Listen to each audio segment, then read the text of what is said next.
ನಾನು ಇವತ್ತು pirates of the Caribbean part 2 ಮೂವಿಯನ್ನ ನೋಡ್ತಾ ಇದೀವಿ. ನಾನು ಈಗಾಗಲೇ ಪಾರ್ಟ್ 1 ಮೂವಿಯನ್ನ ಎಕ್ಸ್ಪ್ಲೇನ್ ಮಾಡಿದ್ದೀನಿ. ನೀವಿನ್ನೂ ಆ ವಿಡಿಯೋ ನೋಡಿಲ್ಲ ಅಂದ್ರೆ ಮೊದಲು ಆ ವಿಡಿಯೋ ನೋಡಿ, ನಂತರ ಈ ವಿಡಿಯೋ ನೋಡಿ. ಯಾಕಂದ್ರೆ ಪಾರ್ಟ್ 2 ಪಾರ್ಟ್ 1 ನ ಡೈರೆಕ್ಟ್ ಸೀಕ್ವೆಲ್ ಆಗಿದೆ. ಸರಿ, ಈಗ ಸೀದಾ ಕತೆ ಕಡೆ ಬರೋಣ. ಮೂವಿಯ ಮೊದಲ ಸೀನ್ ನಲ್ಲಿ ಎಲಿಜಬೆತ್ ಹಾಗೂ ವಿಲ್ಟರ್ನರ್ನ ಮದುವೆ ನಡೀತಿರುತ್ತೆ.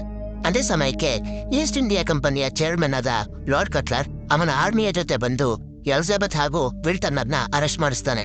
ಯಾಕೆಂದ್ರೆ ಇವರಿಬ್ರು ಜಾಕ್ ತಪ್ಪಿಸ್ಕೊಂಡು ಹೋಗೋಕೆ ಸಹಾಯ ಮಾಡಿದ್ದಾರೆ ಅಂತ.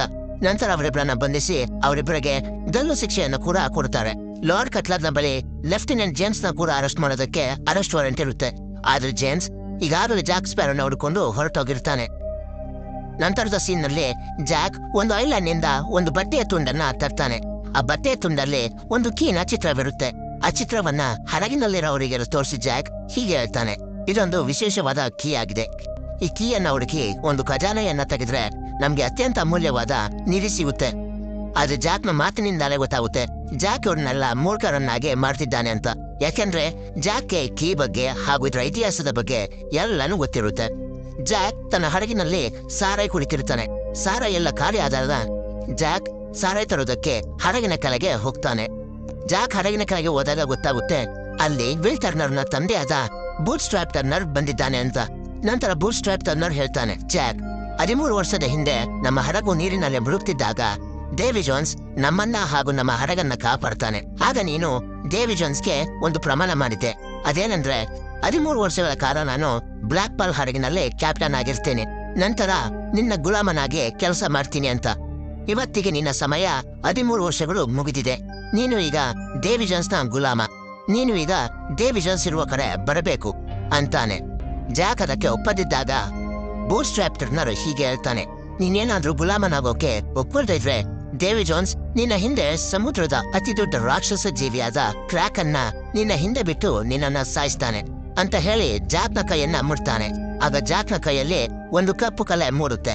ಅಂದ್ರೆ ಈ ಕಪ್ಪು ಕಲೆ ಜಾಕ್ನ ಕೈಯಲ್ಲಿ ಇರೋವರೆಗೂ ಕ್ರ್ಯಾಕನ್ ಜೀವಿ ಜಾಕ್ ಎಲ್ಲೇ ಇದ್ರೂ ಅವನನ್ನ ಹುಡುಕಿ ಕೊಂದು ಹಾಕುತ್ತೆ. ಇದರಿಂದ ಹೆದರಿಕೊಂಡ ಜಾಕ್ ಹಡಗಿನ ಮೇಲೆ ಬಂದು ಈ ಹಡಗನ್ನ ಇದರಿಂದ ದೂರ ತೆಗೆದುಕೊಂಡು ಹೋಗಿ ಅಂತ ಗಾಬರಿಂದ ಹೇಳ್ತಾನೆ. ಆಗ ಅಲ್ಲಿಗೆ ಬಾರ್ಬೋಸನ ಕೋತೆ ಬಂದು ಜಾಕ್ನ ಕ್ಯಾಪ್ಟನ್ ಟೋಪಿಯನ್ನು ಕಿತ್ಕೊಂಡು ಹೋಗಿ ನೀರಿನ ಒಳಗೆ ಹಾಕ್ಬಿಡುತ್ತೆ. ಮಾರನೆಯ ದಿನ ಆ ಟೋಪಿ ಮತ್ತೊಬ್ಬರಿಗೆ ಸಿಗುತ್ತೆ. ಅವರು ಆ ಟೋಪಿಯನ್ನ ಹಾಕಿಕೊಂಡ ಕೂಡಲೇ ಒಂದು ದೈತ್ಯ ರಾಕ್ಷಸ ಜೀವಿ ಬಂದು ಅವರ ಹಡಗನ್ನ ಧ್ವಂಸ ಮಾಡಿ ಹಾಕುತ್ತೆ. ಇದೇ ಸಮುದ್ರದ ಅತ್ಯಂತ ದೊಡ್ಡ ಜೀವಿ ಕ್ರ್ಯಾಕನ್. ನಂತರ ಸೀನ್ನಲ್ಲಿ ಲಾರ್ಡ್ ಕಟ್ಲರ್ ವಿಲ್ ಟರ್ನರ್ ಕರೆಸಿ ಹೀಗೆ ಹೇಳ್ತಾನೆ, ವಿಲ್, ಜಾಕ್ ಸ್ಪ್ಯಾರೋನ ಬಳಿ ಒಂದು ವಿಶೇಷವಾದ ಕಾಂಪಸ್ ಇದೆ. ಆ ಕಾಂಪಸ್ನೇನಾದ್ರೂ ನೀನು ನನಗೆ ತಂದು ಕೊಟ್ರೆ ನೀನು ಹಾಗೂ ಎಲಿಜಬೆತ್ ಮಾಡಿರೋ ತಪ್ಪನ್ನೆಲ್ಲ ಕ್ಷಮಿಸಿ ನಿಮ್ಮನ್ನ ಬಿಡುಗಡೆ ಮಾಡ್ತೀನಿ. ಅದಕ್ಕೆ ವಿಲ್ ಟರ್ನರ್ ಕೂಡ ಒಪ್ಪಿಕೊಳ್ತಾನೆ. ನಂತರ ವಿಲ್ ಟರ್ನರ್ ಎಲಿಜಬೆತ್ನ ಕೂಡಿ ಹಾಕಿರೋ ಸೆಲ್ನ ಬಳಿ ಬಂದು, ಎಲಿಜಬೆತ್, ನಾನು ಜಾಕ್ ಸ್ಪ್ಯಾರೋನ ಕಾಂಪಸ್ನ ಹುಡ್ಕೊಂಡು ಹೊರಟಿದ್ದೇನೆ.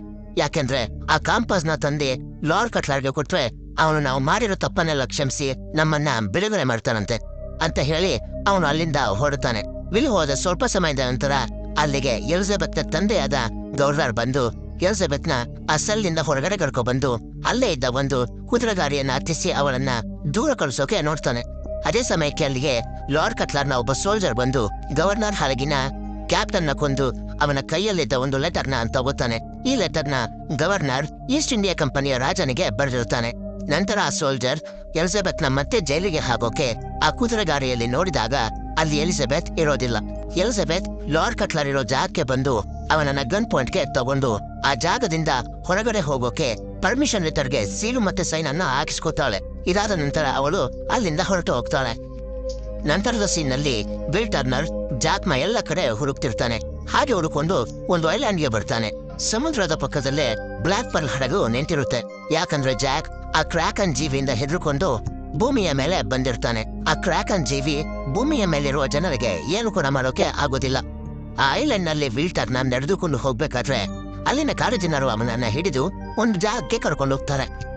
ಅಲ್ಲಿ ಹೋಗಿ ನೋಡಿದ್ರೆ ಕ್ಯಾಪ್ಟನ್ ಜಾಕ್ ಸ್ಪ್ಯಾರೋನೇ ಅವರ ರಾಜನಾಗಿರ್ತಾನೆ. ನಂತರ ವಿಲ್ ಟರ್ನರ್ ಜಾಕ್ನ ನೋಡಿ ಹೀಗೆ ಹೇಳ್ತಾನೆ, ಜಾಕ್, ನಾವು ನಿನ್ನನ್ನ ಕಾಪಾಡಿದ್ಕೆ ನನಗೆ ಹಾಗೂ ಎಲಿಜಬೆತ್ಗೆ ಗಲ್ಲು ಶಿಕ್ಷೆಯನ್ನ ಕೊಟ್ಟಿದ್ದಾರೆ. ಈಗ ನಿನ್ನ ಬಳಿ ಇರೋ ಕಾಂಪಸ್ನ ಲಾರ್ಡ್ ಕಟ್ಲರ್ಗೆ ಕೊಟ್ರೆ ಅವನು ನಮ್ಮನ್ನ ಬಿಡುಗಡೆ ಮಾಡ್ತಾನೆ ಹಾಗೂ ನಮ್ಮ ತಪ್ಪನ್ನೆಲ್ಲ ಕ್ಷಮಿಸ್ತಾನೆ. ಇದನ್ನ ಕೇಳಿದ ಜಾಕ್ ಆ ಕಾಡು ಜನರಿಗೆ ವಿಲ್ನ ಬಂಧಿಸೋಕೆ ಹೇಳ್ತಾನೆ. ಆ ಕಾಡು ಜನರು 2 ಬೆಟ್ಟಗಳ ಮಧ್ಯದಲ್ಲಿ ಒಂದು ಜೈಲಿನ ರೀತಿ ಮಾಡಿರ್ತಾರೆ. ಅಲ್ಲಿ ಜಾಕ್ನ ಎಲ್ಲ ಫ್ರೆಂಡ್ಸ್ನ ಬಂದಿ ಮಾಡಿರ್ತಾರೆ. ವಿಲ್ ಟರ್ನರ್ನ ಕೂಡ ಅದೇ ಜೈಲಿಗೆ ಹಾಕ್ತಾರೆ. ಆಗ ಜಾಕ್ನ ಫ್ರೆಂಡ್ ಗಿಬ್ ವಿಲ್ ಟರ್ನರ್ಗೆ ಹೇಳ್ತಾನೆ, ಜಾಕ್ನಲ್ಲಿ ಒಂದು ಪವಿತ್ರವಾದ ಆತ್ಮ ಇದೆಯಂತೆ. ಆ ಆತ್ಮವನ್ನ ಈ ಕಾಡಿನ ಜನರು ಜಾಕ್ನಿಂದ ಹೊರಗೆ ತೆಗಿತಾರಂತೆ.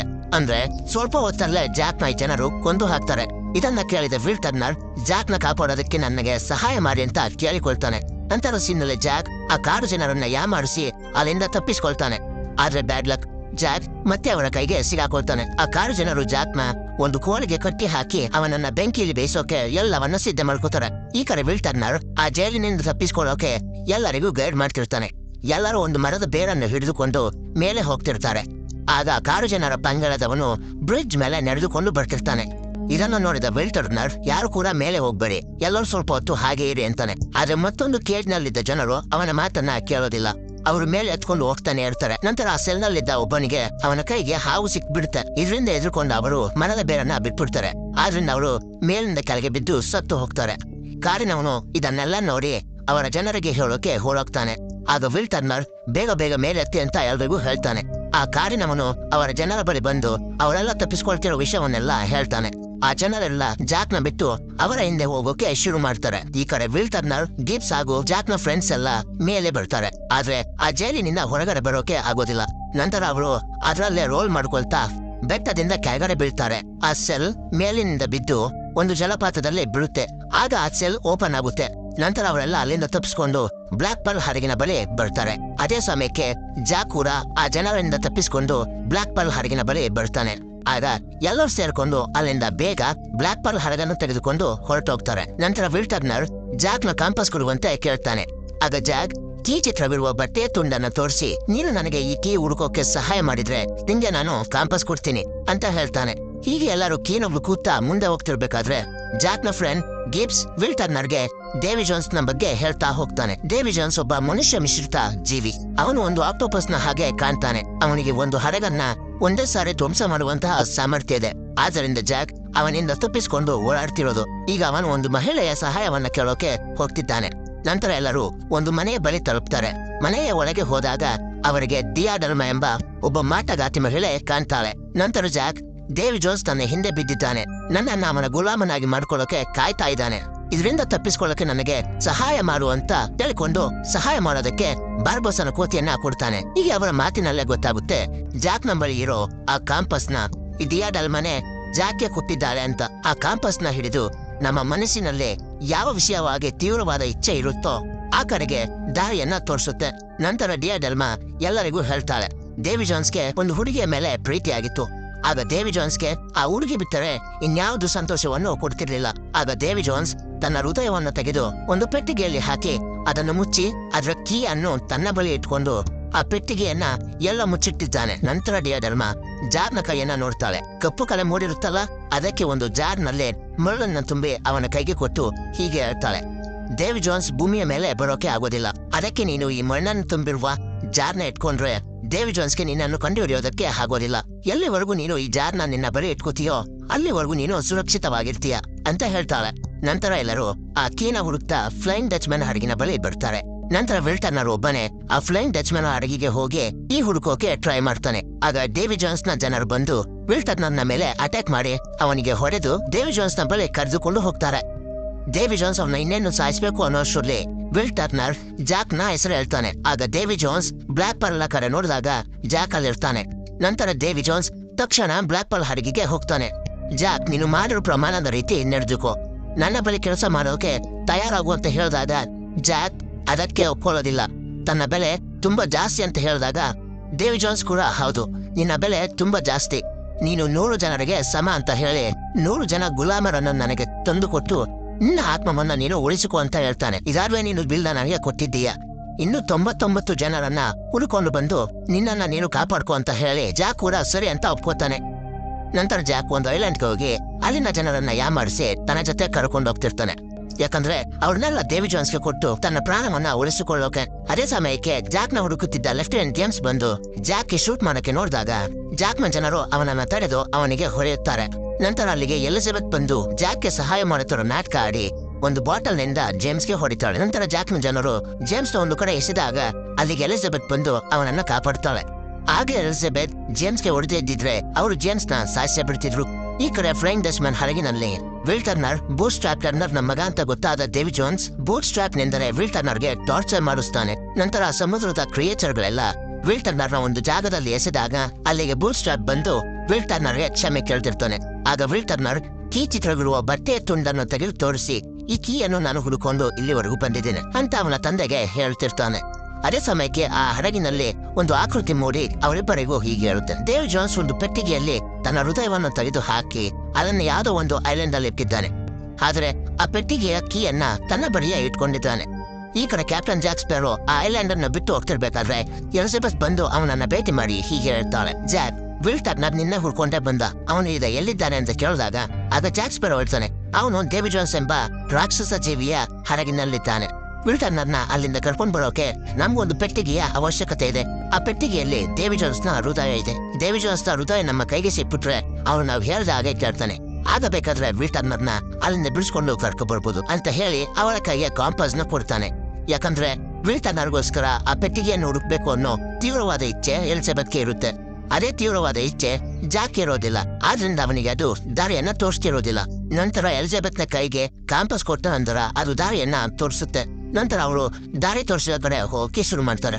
ಈ ಕಡೆ ಫ್ಲೈಯಿಂಗ್ ಡಚ್ಮನ್ ಹಡಗಿನಲ್ಲಿ ಆ ಸಮುದ್ರದ ಜೀವಿಗಳೆಲ್ಲ ಒಂದು ಜೂಜಿನ ಆಟವನ್ನ ಆಡ್ತಿರ್ತಾರೆ. ಅವರೆಲ್ಲ ಅದರಲ್ಲಿ ತಮ್ಮ ಜೀವನವನ್ನೇ ಅಡ ಇಟ್ಕೊಂಡು ಆಡ್ತಿರ್ತಾರೆ. ನಂತರ ಅವರ ಮಧ್ಯೆ ವಿಲ್ ಟರ್ನರ್ ಹೋಗಿ, ನಾನು ಕೂಡ ಈ ಆಟವನ್ನ ಆಡ್ತೀನಿ, ಆದ್ರೆ ನಿಮ್ ಜೊತೆ ಅಲ್ಲ, ಡೇವಿ ಜಾನ್ಸ್ ಜೊತೆ ಅಂತಾನೆ. ಆಗ ಅಲ್ಲಿಗೆ ಡೇವಿ ಜಾನ್ಸ್ ಬಂದು, ಸರಿ, ಆಟದಲ್ಲಿ ಅಡವಾಗಿ ನೀನು ಏನು ಇಡ್ತೀಯ ಅಂತ ಕೇಳಿದಾಗ ವಿಲ್ ಟರ್ನರ್, ನನ್ನ ಜೀವನವನ್ನ ನಾನು ಅಡವಾಗಿ ಇಡ್ತೀನಿ ಅಂತ. ನಂತರ ವಿಲ್ ಟರ್ನರ್ ಮತ್ತೊಂದನ್ನು ಕೂಡ ಹೇಳ್ತಾನೆ, ಡೇವಿ ಜಾನ್ಸ್, ನೀನು ಅಡವಾಗಿ ನಿನ್ನ ಹೃದಯವಿರುವ ಪೆಟ್ಟಿಗೆಯ ಕೀಯನ್ನು ಇಡಬೇಕು ಅಂತ ಅಂದಾಗ ಡೇವಿ ಜಾನ್ಸ್ ಸ್ವಲ್ಪ ಯೋಚನೆ ಮಾಡಿ ನಂತರ ಆ ಕೀಯನ್ನ ಅಡಬಿಡ್ತಾನೆ. ಡೇವಿ ಜಾನ್ಸ್ ಹಾಗೂ ವಿಲ್ ಟರ್ನರ್ ಆಟವನ್ನ ಆಡೋಕೆ ಶುರು ಮಾಡ್ತಾರೆ. ಬೂಟ್ ಸ್ಟ್ರಾಪ್ ಟರ್ನರ್ಗೆ ತನ್ನ ಮಗನಾದ ವಿಲ್ ಟರ್ನರ್ ಆಟದಲ್ಲಿ ಸೋಲ್ತಿದ್ದಾನೆ ಅಂತ ಗೊತ್ತಾದಾಗ ಮಧ್ಯದಲ್ಲಿ ಆಟಕ್ಕೆ ತಾನು ಕೂಡ ಸೇರ್ಕೊಂಡು ತನ್ನ ಮಗನಿಗೆ ಸಹಾಯ ಮಾಡಕ್ಕೆ ನೋಡ್ತಾನೆ. ಆಗದು ಡೇವಿ ಜಾನ್ಸ್ಗೆ ಗೊತ್ತಾಗಿ ಅವರಿಬ್ರಿಗೂ ಬೈದು ನಿಮ್ಮಿಬ್ಬರ ಜೀವನವನ್ನ ಈ ಹಡಗಿನ ಲೈನ್ ಮೇಲೆ ಕಳಬೇಕು ಅಂತ ಹೇಳಿ ಅಲ್ಲಿಂದ ಅವನು ಹೊರಟೋಗ್ತಾನೆ. ರಾತ್ರಿಯ ಸಮಯದಲ್ಲಿ ಎಲ್ಲರೂ ಮಲಗಿರ್ಬೇಕಾದ್ರೆ ವಿಲ್ ಟರ್ನರ್ ಡೇವಿ ಜಾನ್ಸ್ ನಿಂದ ಆ ಕೀಯನ್ನ ತೆಗೆದುಕೊಳ್ತಾನೆ. ಆ ಕೀಯನ್ನ ತೆಗೆದುಕೊಂಡು ಅಲ್ಲಿಂದ ಡೇವಿ ಜಾನ್ಸ್ ನ ಹೃದಯ ಇರುವ ಆ ಐಲ್ಯಾಂಡ್ಗೆ ಹೋಗ್ತಿರ್ತಾನೆ. ಆಗ ಬೂಟ್ ಸ್ಟ್ರಾಪ್ ಟರ್ನರ್ ಬಂದು ಒಂದು ಕತ್ತಿಯನ್ನು ಕೊಟ್ಟು ಈ ಚಾಕುವಿನಿಂದ ಅವನ ಹೃದಯವನ್ನ ಸೀಳಿ ಎಲ್ಲರಿಗೂ ಸ್ವಾತಂತ್ರ್ಯವನ್ನು ಕೊಡುವಂತೆ ಹೇಳ್ತಾನೆ. ವಿಲ್ ಟರ್ನರ್ ಕೂಡ ಖಂಡಿತ ನನ್ನ ಹಾಗೆ ಮಾರೆ ಮಾಡ್ತೀನಿ ಅಂತ ಹೇಳಿ ಅಲ್ಲಿಂದ ಹೋಗ್ತಾನೆ. ಈ ಕಡೆ ಜಾಕ್, ಜೇಮ್ಸ್ ಹಾಗೂ ಎಲಿಜಬೆತ್ ಡೇವಿ ಜಾನ್ಸ್ ನ ಹೃದಯ ಇರುವ ಐಲ್ಯಾಂಡ್ಗೆ ತಲುಪ್ತಾರೆ. ಆ ಐಲ್ಯಾಂಡ್ಗೆ ತಲುಪಿ ಅವರು ಆ ಪೆಟ್ಟಿಗೆಯನ್ನು ತೆಗೆದು ನೋಡ್ತಿರ್ತಾರೆ. ಆ ಪೆಟ್ಟಿಗೆಯಲ್ಲಿ ಮತ್ತೊಂದು ಪೆಟ್ಟಿಗೆ ಇರುತ್ತೆ.